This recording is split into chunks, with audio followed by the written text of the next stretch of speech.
Channel को subscribe करें और बेल आइकन को दबाना ना भूलें। हाँ, उनके यहाँ एक कमरा।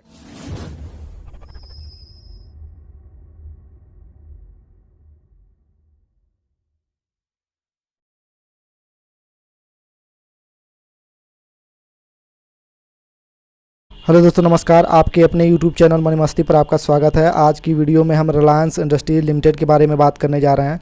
जी हाँ, इस वीडियो में कंपनी से जुड़ी हुई खबरों और तथ्यों की बात करेंगे, साथ में इसके फंडामेंटल और टेक्निकल्स पैरामीटर्स को देखेंगे। इसमें पॉजिटिव और नेगेटिव पॉइंट्स की चर्चा करेंगे, साथ में आपको आपकी पोजीशंस के लिए शॉर्ट टर्म लॉन्ग टर्म का टारगेट भी बताएंगे। अगर आप हमारे चैनल पर नए हो तो चैनल को ज़रूर सब्सक्राइब कीजिए, साथ में बेल आइकन को भी दबा दीजिए। अपने फैमिली मेम्बर्स दोस्तों के साथ इस वीडियो को ज़रूर शेयर करें। चलिए दोस्तों, वीडियो को स्टार्ट करें। दोस्तों, वीडियो की शुरुआत रिलायंस इंडस्ट्रीज़ के खास खबर से करते हैं। जी हाँ, जियो के पास दिसंबर के अंत तक 1.25 करोड़ ग्राहक हो गए हैं, जबकि 18 महीनों में सबसे कम है। इसका अनुपात 1.4 करोड़ से गिरकर 1.24 करोड़ हो गया। दोस्तों, हरियाणा में इनके ग्राहक 94.48 लाख थे, जो कि दिसंबर 2020 में 89 लाख के करीब में देखने को मिले। जी हाँ दोस्तों, भारती एयरटेल पिछले 6 महीनों में सबसे लार्जेस्ट ग्रोथ की तरफ आगे बढ़ रही है। पिछले 6 महीनों से, मतलब बात कर रहा हूँ जून 2020 से दिसंबर 2020 का डाटा है। दोस्तों, कंपनी के ग्राहक गिरने के पीछे बड़ा कारण है फार्म प्रोटेस्ट। जी हाँ दोस्तों, फार्मर्स का जो आंदोलन इस समय चल रहा है, उसने पंजाब और हरियाणा में निश्चित रूप से इनके सब्सक्राइबर को घटा दिया। साथ ही साथ कंपनी के गुजरात में 2.54 करोड़ यूजर्स हो गए हैं। कंपनी ने दिसंबर तिमाही में 3.36 लाख सब्सक्राइबर इंक्रीज किया है। अब इनका गुजरात में मार्केट शेयर 37.50% हो जाता है। दोस्तों, साथ ही इनके अन्य खबरों की तरफ आगे बढ़ें तो रिलायंस रिटेल की तरफ से एक खबर आ रही है, जिसमें रिलायंस ने मिल्क बास्केट को $40 मिलियन में एक्वायर करने का प्लान बनाया है। इसके अलावा अगर खबरों की चर्चा करें तो Reliance Industries gain as company finalised O2C business. निश्चित रूप से सऊदी अरामको की जो डील है दोस्तों, वो अप्रैल 2021 तक फाइनल होने की पूरी उम्मीद है। कारपोरेट एक्शन की बात करें तो आपके सामने एक हेडलाइन है, Modi backs bigger private sector role for self Reliance. चलिए अब हम इसको डिटेल्स में समझते हैं। तो बात करें इसके डिटेल्स की तो आपके सामने आर्टिकल है, पीएम नरेंद्र मोदी ने शनिवार को राज्यों को आत्मनिर्भरता को एक बड़ा धक्का देने के लिए निजी क्षेत्र मतलब प्राइवेट सेक्टर का विस्तार करने के लिए केंद्र के प्रयास में शामिल होने का आह्वान किया है, जिसमें रिलायंस की महत्वपूर्ण भूमिका है। केंद्र और राज्यों के बीच सर्वांगीण विकास में तेजी लाने के लिए एक मजबूत सहयोग का आह्वान किया गया है। ये पीएम नरेंद्र मोदी की तरफ से किया। साथ ही साथ रिलायंस इंडस्ट्रीज लिमिटेड ने वर्ल्ड लार्जेस्ट जू सेट करने का प्लान बनाया है गुजरात जामनगर डिस्ट्रिक्ट में। जी हाँ दोस्तों, अब तक हमने रिलायंस के प्रमुख बिजनेस हो, चाहे हम बात करें रिलायंस जियो की, चाहे रिलायंस रिटेल की, इसके अलावा पेट्रोकेमिकल के कारोबार की, इन सभी से जुड़ी हुई खबरों की चर्चा करी। इससे इस कंपनी के परफॉर्मेंस पर कितना असर पड़ेगा, हम इसकी चर्चा आगे करने जा रहे हैं। तो दोस्तों, शुरुआत करते हैं रिलायंस के प्रीवियस कारोबार से। 2080 का क्लोजिंग प्राइस आपको देखने को मिला है, 0.59% की तेज़ी। प्रीवियस का क्लोज 2067 पर, ओपन 2057 का, साथ में हाई 2104 का। लो की बात करें तो 2053 का अगर हम ध्यान दें तो हाई के करीब में रिलायंस इंडस्ट्रीज़ लिमिटेड क्लोज हुआ है, जो कि एक बहुत ही पॉजिटिव संकेत है। हमें ये नहीं भूलना चाहिए दोस्तों कि बाजार में भी गिरावट देखने को मिली है। साथ ही साथ क्वांटिटी ट्रेडेड की बात करें, 1.08 करोड़ तक की क्वांटिटी ट्रेडेड दिखाई देती है। साथ में डिलीवरेबल क्वांटिटी का आंकड़ा देखें 30 लाख के करीब में है, 28% दिखाई पड़ता है। दोस्तों, चलिए हम बड़ी डिलीवरी का फिगर चेक करते हैं। तो प्रीवियस के 20 दिनों का आंकड़ा आपके सामने है, डिलीवरी वॉल्यूम, साथ में डिलीवरी वॉल्यूम परसेंटेज। जो आप नीले कलर की लाइंस देख रहे हो वो डिलीवरी वॉल्यूम है, साथ में जो गुलाबी कलर की लाइंस आपके सामने है वो डिलीवरी वॉल्यूम परसेंटेज। अगर हम बात करें 1 फरवरी से 20 फरवरी तक का, तो डिलीवरी वॉल्यूम में इंक्रीजमेंट कुछ समय दिखाई दी है, पिछले कुछ समय से लगभग 11 फरवरी से डिक्रीजमेंट देखने को मिली है। लेकिन डिलीवरी वॉल्यूम परसेंटेज की बात करें तो लगातार इंक्रीजमेंट दिखाई पड़ रही है। चलिए दोस्तों, अब हम कारोबार से शुरुआत करते हैं। रेस्ट ऑफ द वर्ल्ड से इनका कंट्रीब्यूशन 45% दिखाई देता है। साथ में इंडिया से कारोबार अगर की बात की जाए तो 55% दिखाई देता है। अगर हम बात करें रेवेन्यू मिक्स का आंकड़ा, तो रेवेन्यू मिक्स का आंकड़ा आपको देखना चाहिए कि रेवेन्यू कहाँ से जनरेट करती है कंपनी। अब आपके सामने उसका फिगर है। जी हाँ दोस्तों, पेट्रोकेमिकल से 19%, ऑर्गेनाइज्ड रिटेल से 23%, डिजिटल सर्विसेज से 2%, अदर्स का आंकड़ा 5% है। इसके अलावा हम अन्य आंकड़ों की बात करें तो रिफाइनिंग पर ध्यान देना चाहिए दोस्तों, 51% डिपेंडेंट है कंपनी। साथ ही साथ इनके मार्केट शेयर की चर्चा करें तो 57.6% ब्रॉडबैंड मार्केट शेयर है। अगर हम बात करें पेट्रोकेमिकल प्रोडक्ट का तो 32.6% दिखाई देता है मार्केट शेयर। इसके अलावा हम बात करें मोबाइल टेलीकॉम में तो 34.3। साथ में प्रोडक्ट ब्रेकअप की बात करें तो 1% अदर्स का हिस्सा है, पेट्रोकेमिकल रिटेल का 9%, कनेक्टिविटी का 34%। इसके अलावा अगर हम बात करें ग्रोसरी का 27% दिखाई देता है, कंज्यूमर इलेक्ट्रॉनिक्स का 8%, फैशन एंड लाइफस्टाइल का 21%। वहीं प्रॉफिट की बात करें, प्रॉफिट का आंकड़ा आपके सामने है। पेट्रो रिटेल से 1% प्रॉफिट जनरेट करती है, कनेक्टिविटी से 13%, ग्रोसरी से 23%। साथ ही साथ अगर हम बात करें अन्य आंकड़ों की तो कंज्यूमर इलेक्ट्रॉनिक्स से 29% आंकड़ा दिखाई देता है, फैशन एंड लाइफस्टाइल से 34% आंकड़ा है। दोस्तों हम बात करेंगे इनके प्रमुख कारोबार रिलायंस जियो की, तो number of broadband subscriber 4,101 lakh as per data of November 2020 दिखाई देता है। साथ में अगर हम बात करें मोबाइल्स यूजर की, दोस्तों मोबाइल की तरफ आगे बढ़े तो ARPU का आंकड़ा है आपके सामने 151 रुपये पर दिसंबर 2020, मतलब इस तिमाही में जो आंकड़े आए थे उसके हिसाब से मैं बात कर रहा हूं। नंबर ऑफ मोबाइल सब्सक्राइबर आप देख सकते हो 41 करोड़ दिसंबर 2020 का आंकड़ा है। अगर हम बात करें मंथली डाटा यूजर्स की तो 12.90 GB पर यूज़र दिसंबर 2020 का डाटा के मोबाइल सब्सक्राइबर का आंकड़ा देखें तो 41.08 करोड़ दिसंबर 2020 का आंकड़ा है दोस्तों। इसके अलावा हम बात करें अगर मंथली डाटा यूजर्स की तो 12.90 GB पर यूज़र दिसंबर 2020 का आंकड़ा। इसके अलावा आंकड़ा देखें मंथली वॉइस मिनट का तो 796 मिनट पर यूजर दिसंबर 2020 का। बढ़ते हैं अगले कारोबार की तरफ। ऑयल रिफाइनिंग की ग्रॉस रिफाइनिंग मार्जिन $5.7 बैरल पर दिखाई देती है, सितंबर 2020 का आंकड़ा है। इसके अलावा हम बात करें नेशनल कॉम्प्लेक्सिटी इंडेक्स की तो 21.10 पर मार्च 2020 का आंकड़ा है दोस्तों। इसके अलावा अगला डाटा अगर हम देखें तो 68.20 पर मैन्युफैक्चरिंग कैपेसिटी रिफाइनिंग दिखाई देती है, अप्रैल 2020 का आंकड़ा है। साथ में कैपेसिटी यूटिलाइजेशन की बात करें तो 58.20% पर दिसंबर 2020 का आंकड़ा। वहीं दोस्तों रिलायंस रिटेल की चर्चा करें तो 15,818 रुपये स्क्वायर फीट दिसंबर 2020 का आंकड़ा क्वार्टरली सेल्स का दिखाई देता है। अन्य आंकड़ों की बात करें तो रिलायंस चेन जो दिखाई देती है 11,784 का इनका नंबर ऑफ स्टोर्स मार्च 2020 में दिखाई देता है। आपके सामने शेयर होल्डिंग का आंकड़ा है। प्रमोटर्स की हिस्सेदारी 50.5%, पब्लिक की हिस्सेदारी 11.2%। म्यूचुअल फंड का आंकड़ा देखें तो म्यूचुअल फंड का आंकड़ा नगण्य है, लगभग 5 से 4% दिखाई देता है।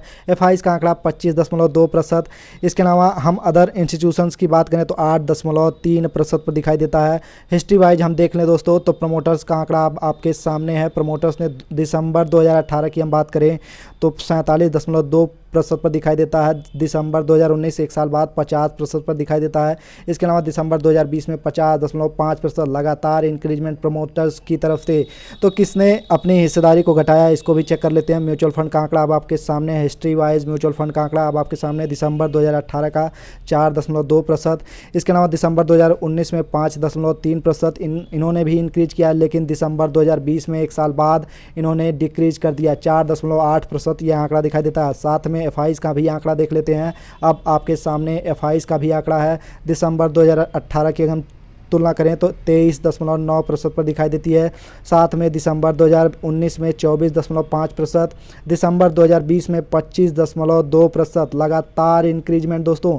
लगभग तीनों आंकड़े अगर हम देखें तो शानदार दिखाई देते हैं। दोस्तों कंपनी को एक नज़र में देख लेते हैं। मार्केट कैप 13,68,955 करोड़ का, जबकि इंटरप्राइज वैल्यू 16,08,322 करोड़ की दिखाई देती है। स्टॉक की पी की बात करें तो 31.2 है। तो साथ में चेक कर लेते हैं क्या स्टॉक महंगा है दोस्तों।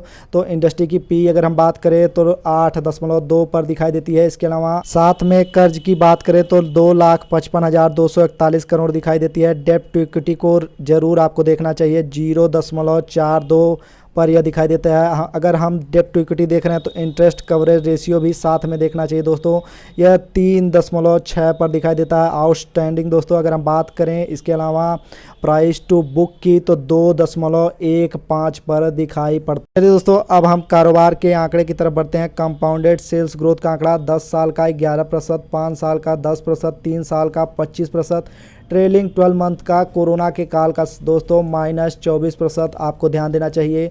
बाकी सेल्स के फिगर इनके शानदार हैं। कंपाउंडेड प्रॉफिट ग्रोथ का आंकड़ा देखें तो 10 साल का 10%, 5 साल का 14%, 3 साल का 13%, ट्रेलिंग 12 मंथ्स का -0 दोस्तों। अगर हम बात करें इनके CAGR की, स्टॉक प्राइस CAGR अब आपके सामने है। 10 साल का 16%, 5 साल का 35%, 3 साल का 31%, 1 साल का 41% आपको ध्यान देना चाहिए दोस्तों। निफ्टी 50 अगर हम बात करें रिटर्न ऑन इक्विटी की तो 10 साल का 12%, 5 साल का 12%, 3 साल का 12%, लास्ट ईयर का भी 10% रहा है। चलिए अब हम रिटर्न ऑन कैपिटल एम्प्लॉयड की चर्चा करते हैं। इनके रिटर्न ऑन कैपिटल एम्प्लॉयड की बात करें तो 1 साल में 8.36%, 3 साल का 10.66%, 5 साल का 10.98%। चलिए दोस्तों अब हम रिजल्ट पैरामीटर की चर्चा कर लेते हैं। नेट सेल्स का फिगर जो दिखाई देता है इस तिमाही में 1,23,997 करोड़ का दिखाई देता है। काफ़ी उम्दा, लगातार 2 क्वार्टर्स में हाईएस्ट दोस्तों, पिछले कई क्वार्टर्स के लगभग बराबर नेट सेल्स दिखाई देता है। साथ में इबिटा का परफॉर्मेंस देखें तो 21,566 करोड़ का दिखाई देता है, जो पिछले 2 क्वार्टर्स में हाईएस्ट है। कंसोलिडेटेड नेट प्रॉफिट का आंकड़ा आपके सामने दिसंबर 2020 में 13,101 करोड़ पर दिखाई दिया है, जबकि पिछले क्वार्टर्स में काफ़ी लो था। इसके पिछले क्वार्टर जून तिमाही में काफ़ी अच्छा कंसोलिडेटेड नेट प्रॉफिट देखने को मिला था। साथ में EPS की चर्चा करें तो इस क्वार्टर में 20.33 का दिखाई देता है, जबकि सितंबर क्वार्टर में 14.84 का था दोस्तों।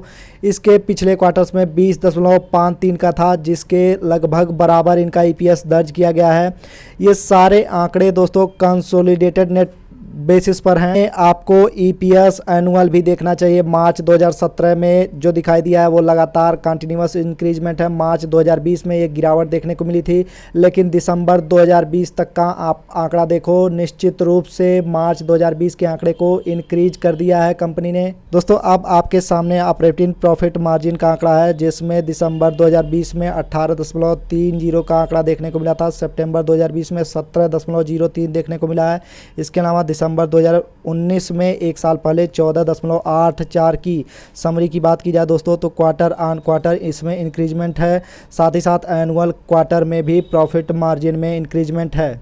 दोस्तों अब हम चर्चा कर लेते हैं रिजल्ट के समरी की। दिसंबर 2020 का आंकड़ा है, सितंबर 2020 से हम तुलना कर रहे हैं, क्वार्टर ऑन क्वार्टर तुलना कर रहे हैं, क्वार्टर 3 की तुलना क्वार्टर 2 से। दोस्तों नेट सेल्स का आंकड़ा 1,17,860 करोड़ का, जबकि सितंबर क्वार्टर में 1,11,236 करोड़ का 5.95% जंप देखने को मिला है। कंसोलिडेटेड नेट प्रॉफिट का आंकड़ा अगर हम बात करें तो 36.94% जंप देखने को मिली है। अगर हम एनुअल क्वार्टर की चर्चा करें, यही आंकड़ा दिसंबर 2020 से दिसंबर 2019 की तुलना करने जा रहा है, जिसमें नेट सेल्स का इंक्रीजमेंट दिखाई देता है 23.12% का। कंसोलिडेटेड नेट प्रॉफिट एनुअल पर 12.55% की दिखाई देती है। तो दोस्तों अब हम बढ़ते हैं टेक्निकल्स की तरफ। आपके सामने रिलायंस इंडस्ट्रीज लिमिटेड का परफॉर्मेंस है। रिटर्न वाइज हम बात कर रहे हैं दोस्तों, 1 वीक का रिटर्न 1.90% दिखाई देता है। इनका हाई 2108 का रहा है, 2025 का लो। एक मंथ की बात करें तो 3.17% की तेज़ी दिखाई देती है। 2120 का हाई, 1830 का लो। 3 मंथ का आंकड़ा रखें तो 5.43% का इंक्रीजमेंट है। 2120 का हाई, 1830 का लो। 6 मंथ का आंकड़ा देखें दोस्तों तो 2.4% की गिरावट देखने को मिली है। 2369 का हाई, 1830 का लो। साथ में एक साल का आंकड़ा देखें तो 38.34% की तेजी, 2969 का हाई, 875 का लो। 3 साल का आंकड़ा देखें 2369 का हाई, 875 का लो दिखाई पड़ता है। 3 साल में 124% की रिटर्न देखने को मिली है। 5 साल का आंकड़ा देखें तो 340% की रिटर्न, 2369 का हाई, 462 का लो। 10 साल का पैरामीटर आपके सामने रखते हैं, 344% की रिटर्न, 2369 का हाई, 336 का लो। साथ में पीवट का आंकड़ा आपके सामने रखते हैं। 3 रेजिस्टेंस दिखाई पड़ते हैं, 2097 का पहला, 2127 का दूसरा, तीसरा 2147 का। 3 सपोर्ट भी साथ में पीवट के हिसाब से 2048 का पहला, 2029 का दूसरा, 1999 का तीसरा। चलिए दोस्तों, अब हम आगे की चर्चा करते हैं। साथ ही साथ इनसाइडर ट्रेडिंग का आपके सामने आंकड़ा रखते हैं। 4 फरवरी में 11 लाख क्वांटिटी लगभग ट्रेड हुई है दोस्तों इनसाइडर रूप में 1933 के प्राइस पर। इसके अलावा 28 जनवरी को 1886 के भाव पर 10 लाख क्वांटिटी ट्रेड हुई है BSE के साइड से। साथ ही साथ एवरेज ब्रोकर टारगेट अगर हम देखें तो 1973 का दिखाई पड़ता है। करंट मार्केट प्राइस से 5.15% की डाउन साइड। दोस्तों, अब तक आपने फंडामेंटल और टेक्निकल्स पैरामीटर्स को देखा। अब हम सीधे चार्ट की तरफ चलते हैं। दोस्तों, अब हम हैं कंपनी के चार्ट पर। 1 डे का टाइम फ्रेम आपके सामने है, जहां एक कैंडल एक दिन को प्रदर्शित कर रही है। कैंडलस्टिक का आंकड़ा अगर हम बात करें दोस्तों, ना ही बियरिश ना ही बुलिश। वॉल्यूम का फिगर देखिए, निश्चित रूप से सपोर्ट कर रहा है कैंडलस्टिक को। MACD का फिगर भी काफ़ी शानदार है। साथ में RSI भी डेली टाइम फ्रेम पर पॉजिटिव बना हुआ है। इसके अलावा वीकली की बात करें, वीकली में कैंडलस्टिक बुलिश कैंडलस्टिक दिखाई दे रही है दोस्तों। एक ट्रेंड में निश्चित बना हुआ है। वीकली पर आपको साफ दिखाई दे रहा होगा रिलायंस इंडस्ट्रीज लिमिटेड का ट्रेंड पॉजिटिव है। इसके अलावा वॉल्यूम का हम बात करें तो निश्चित रूप से वॉल्यूम भी अच्छा दिखाई दे रहा है। साथ में MACD का आंकड़ा भी काफ़ी बुलिश है। RSI भी पॉजिटिव बना हुआ है। इसके अलावा 1 मंथ का फिगर देखते हैं दोस्तों। अब आपके सामने 1 मंथ का चार्ट है, जहां आपको साफ दिखाई दे रहा होगा निश्चित रूप से कैंडलस्टिक जो बन रही है दोस्तों मंथली की, वो काफ़ी शानदार कैंडलस्टिक है। साथ में वॉल्यूम भी सपोर्ट करता हुआ।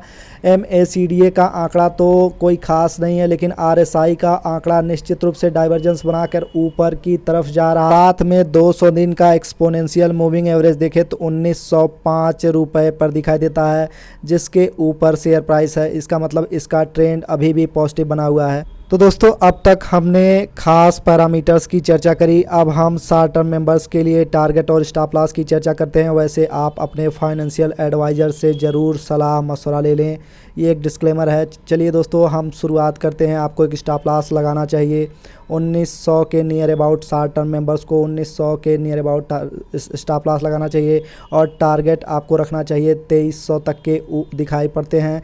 एक इमीडिएट रेजिस्टेंस दिखाई देता है दोस्तों 2160 के नियर अबाउट, 2160 से 2170।